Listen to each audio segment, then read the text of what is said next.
guys, welcome to Cox Talks. I'm Kat Sheffler. I usually like to get right into the point of the video and I talk kind of fast because I know that these videos can get really long and I try to keep them as short as possible. But really quickly, I want to say that I just posted a video for the first time in a while and I was really surprised to get several comments that said like, hey, another post is up. So I want to thank you guys for watching and participating so that I know you guys are there. I usually feel like I'm talking at nobody, so the fact that you guys are subscribed so that you're notified when another video comes up and that you then comment to let me know that you're here really means a lot. So I'll try to get more videos out since I know I have an audience and that you guys actually find these useful. So today I'm going to answer another question about steering, this time about steering with another coxswain. So the question is, fairly new coxswain. There's this one coxswain that when taking the inside line won't go full inside, if that makes sense. She never adjusts her line for other boats, and the coach doesn't say anything. Maybe she's in the right, I don't know. If I don't go left of her, our boats will collide, but when I go left, I get yelled at by my coach for going too far out. Any tips or advice? We row on a river/lake, so there's quite a number of turns and big rocks. If I understand your question correctly, and I hope I do, you're talking about when you are taking the outside turn and the boat that's taking the inside turn doesn't take it tight enough, so you are actually forced out to take a really, really wide turn. So there are a couple things that hopefully will help just minimize the damage and the extra meters that you're forced to take. I'm gonna grab my whiteboard and try to draw a picture to hope that makes sense. Okay, so I usually, when I'm making a turn, it's usually around a buoy. So I have my buoy here, and I think you're talking about usually somebody, when they're taking a turn, will come up, and they usually go straight until here, and then they turn and like this. Or they just take the whole thing super wide. But ideally, you would actually not be super close to the buoy and maybe try to do, I almost think about it like this, right? So that it ends up being closer to this line rather than super wide. But regardless, let's talk about if you were on the outside here, when you're taking this turn, if this coxswain takes a really wide turn, you are then forced to go even wider. Okay. So what can you do in this case? It depends on if your boats are even. Okay. If your boats are pretty even, you really don't have a choice. You have to go wide. You have to go around.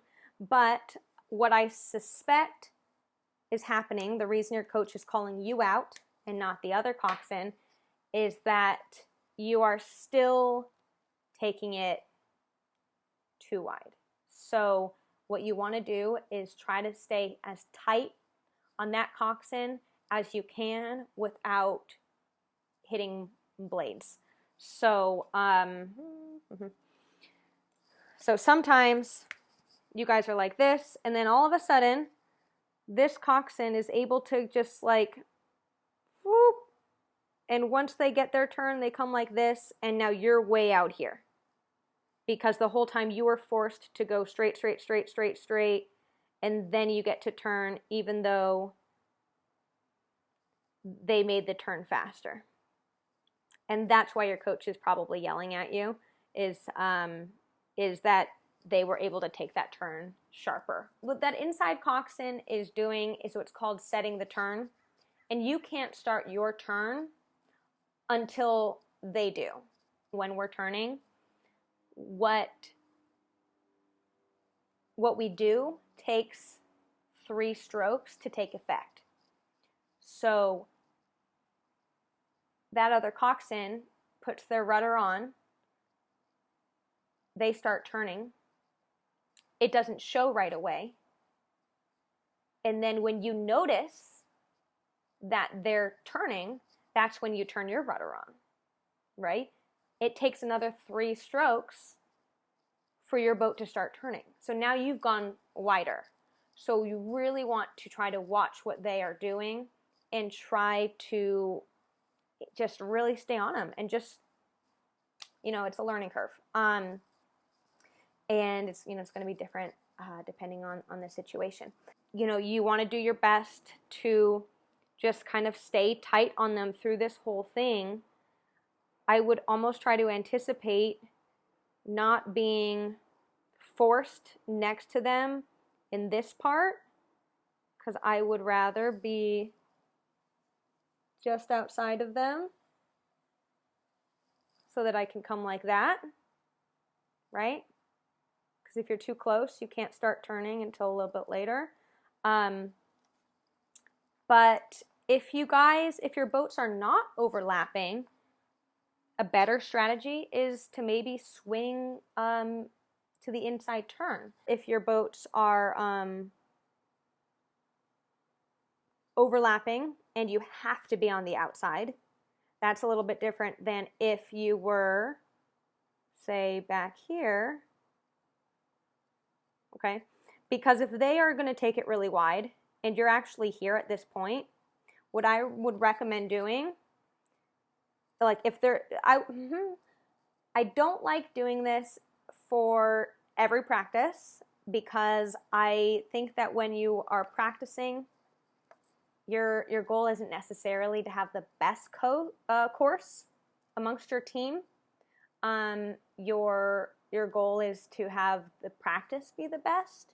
So if that means taking a wider course so that your boats are more competitive with each other, that's the decision I would make. But sometimes you have a boat where you're going to be forced to take on an extra 100 meters because you're being pushed, in which case it would benefit you at this point to actually try to come in behind them as you guys move forward, and they're up here, and take the inside turn yourself.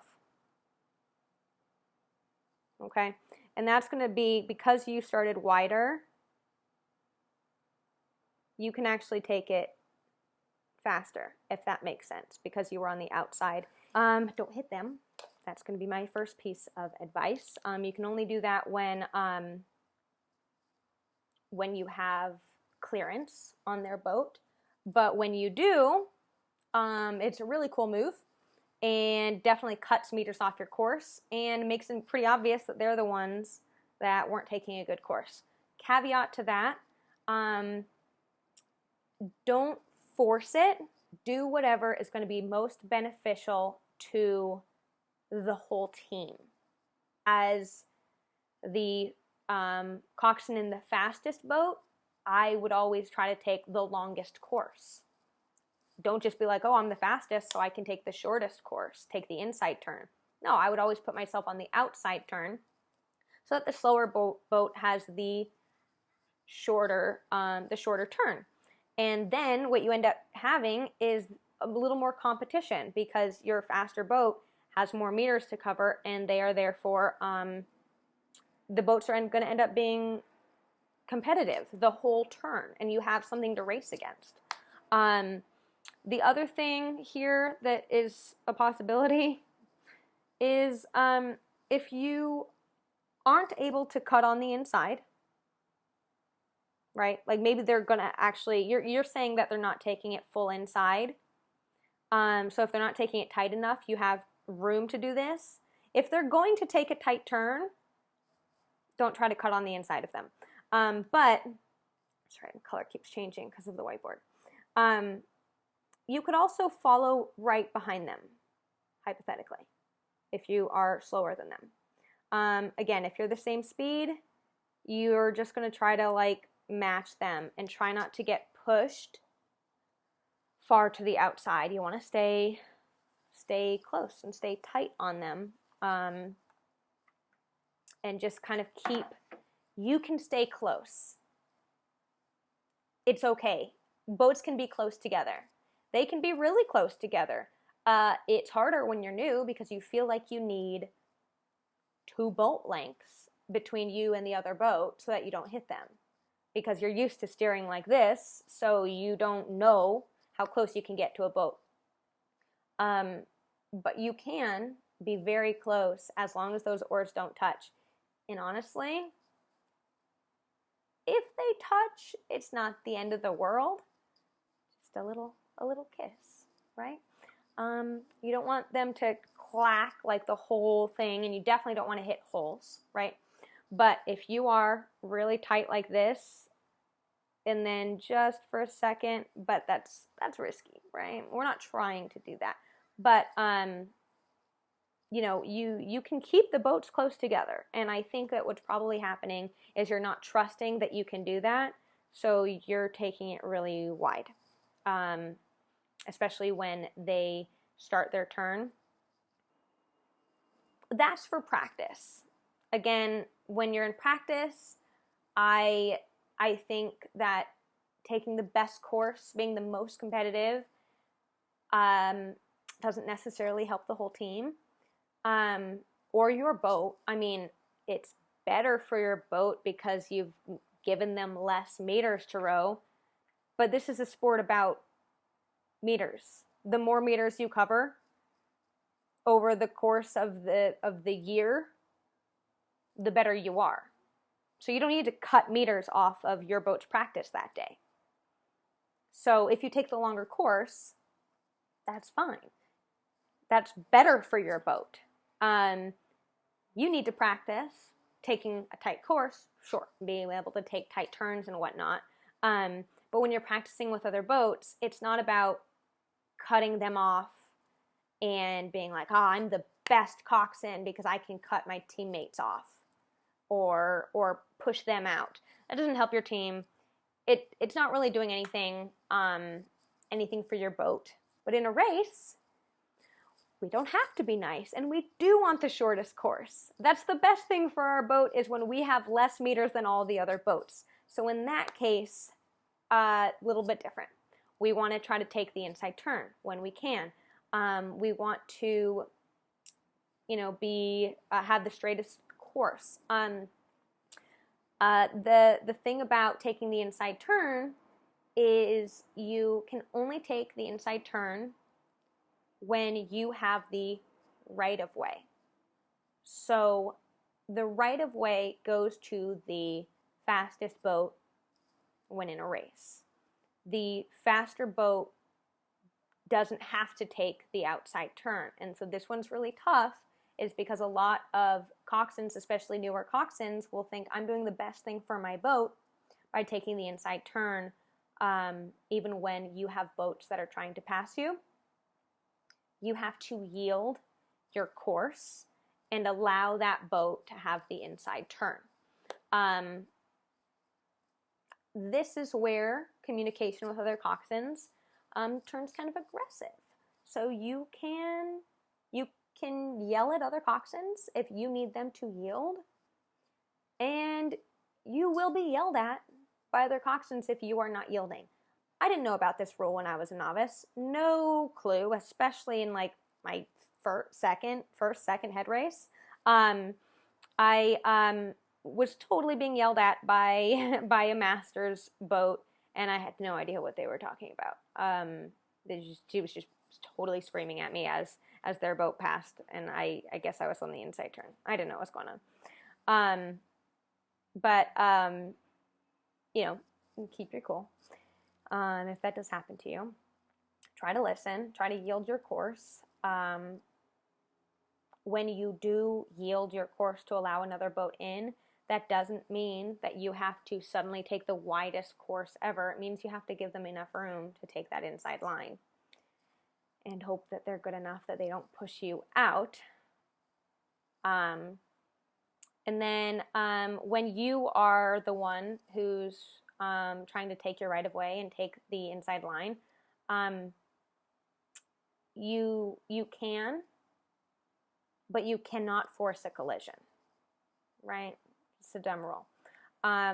So you can take that inside line, but if they're not yielding and you hit them, it's both of your faults, and you can both be disqualified because you hit them, even though they were in your way.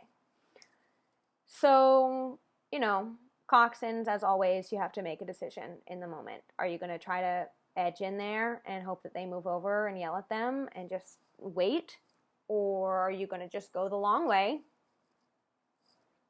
and be mad about it, but be faster and just go ahead and just take that long course and go outside? Spur of the moment decisions. Let's see. So yeah, with other coxswains, you can communicate them with them either by, you know, what's your course? When did you start your turn? You know, did you start your turn is a good question if you're not sure. But in a race, you obviously don't ask if they started their turn. You just take your best course, and there might be yelling. I think I got everything. Try to steer off the other coxswains without hitting them, but stay close to them. When you have the inside turn, try to take it well. Don't take a super wide you thing. You know, try to come in, again, thinking about it like this. Okay? This is the shore. Because you don't want to have to go like this. You can't do that, first of all. And again, I like to start a little bit wider so that I can do this. Unless I was over here, and then it does not benefit you to be over here and then say, I'm going to go wider and move over so that you can take a wide turn. That doesn't really help you. You could have just gone straight and then you'd be here, but it's less meters. I think I got everything. Okey doke. I will try to get more videos out. And again, thanks for watching. Like, comment, subscribe, share, do all that fun stuff. Thanks. Bye, guys.